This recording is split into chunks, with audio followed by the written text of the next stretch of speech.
안녕하세요. 스포츠 분석 천교수입니다. 저희 채널을 방문해 주셔서 감사합니다. 이번 회차 천교수 가족방 적중 내역입니다. 적중하신 분들 모두 축하드리며 오늘의 경기 분석도 재밌게 시청하시고 유익한 정보 얻어가시기 바랍니다. 천교수 가족방 입장은 영상 하단 고정 댓글을 통해 입장 가능합니다. 그럼 오늘의 경기 분석 시작하겠습니다.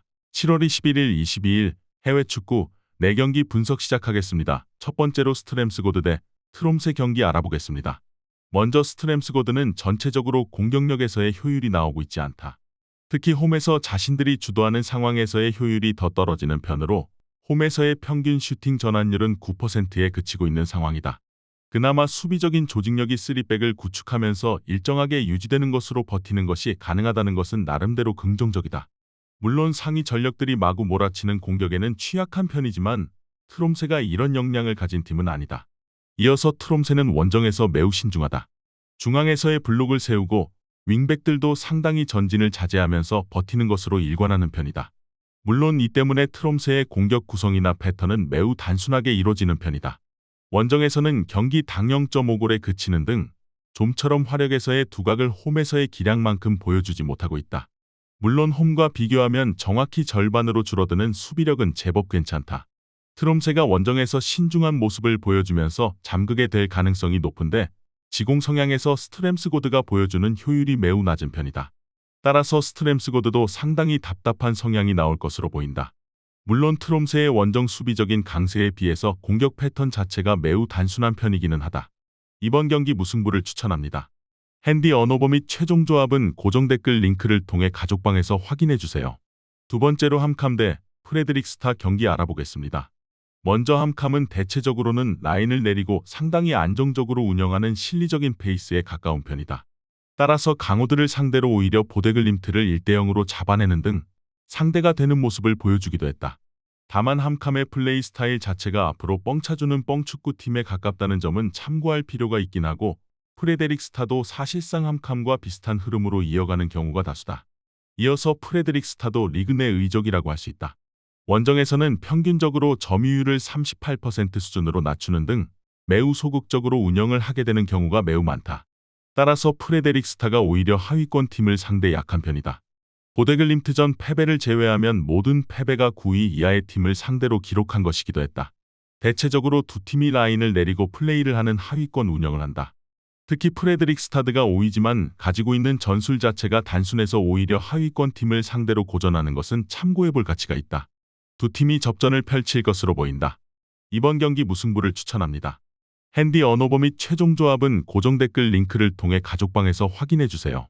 경기 분석 잘 보고 오셨나요? 다음 경기 분석 보시기 전에 천교수 가족방 입장하시는 법 안내해드리도록 하겠습니다. 첫 번째로 영상 하단 댓글을 클릭해주세요. 두 번째로 링크를 클릭하신 후 세 번째로 채팅 참여하기 클릭하셔서 문의 주시고 답장 기다려주시면 됩니다. 남은 영상, 유익한 정보 얻어가시길 바라며 이어서 다음 경기 분석 시작하겠습니다. 세 번째로 하우게순 대 바이킹 경기 알아보겠습니다. 먼저 하우게순은 사실상 강등권 팀이라고 할 수 있지만 1차적인 목적인 수비라고 할 수는 없는 편이다. 오히려 점유율을 어느 정도 확보하는 것을 선호하는 팀으로 보는 것이 더 합당하다.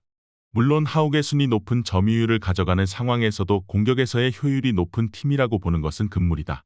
오히려 라인을 올렸다가 상위권 팀을 상대로 맞불 양상이 되면서 패하는 경우가 다수인데 올 시즌 기록한 4승은 모두 12위 이하의 팀이 상대였다.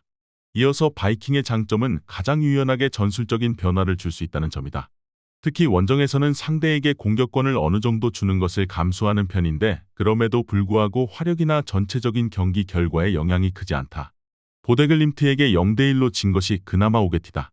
그만큼 바이킹이 원정에서 상대에게 공을 내주는 상황이라고 하더라도 크게 불리한 상황은 아니라고 볼 수 있겠다. 바이킹은 원정에서는 어느 정도 상대에게 공을 쥐어주는 시간이 많아서 접전 상황이 나와도 아주 이상하지는 않다고 본다. 물론 바이킹이 점유가 낮은 상황에서도 상당히 속공에 능한 면모를 보여주는 등 공격적으로는 유연하게 전술을 변경하면서 몰아치는 것이 불가능한 전력은 아니다. 이번 경기 바이킹 승을 추천합니다. 핸디 언어버 및 최종 조합은 고정 댓글 링크를 통해 가족방에서 확인해주세요. 마지막으로 로젠보리 대 릴레스트롬 경기 알아보겠습니다. 먼저 로젠보리의 문제는 수비인데 이 고질병이 몇 년째 지속이 되고 있다. 로젠보리가 자신들이 주도하는 스타일의 운영을 고수하면서 라인을 쭉 올리는 성향이라는 점을 감안해야 하겠지만 올 시즌에는 이 주도권을 쥐는 것도 중상위권 팀에게는 통하지 않는 분위기다.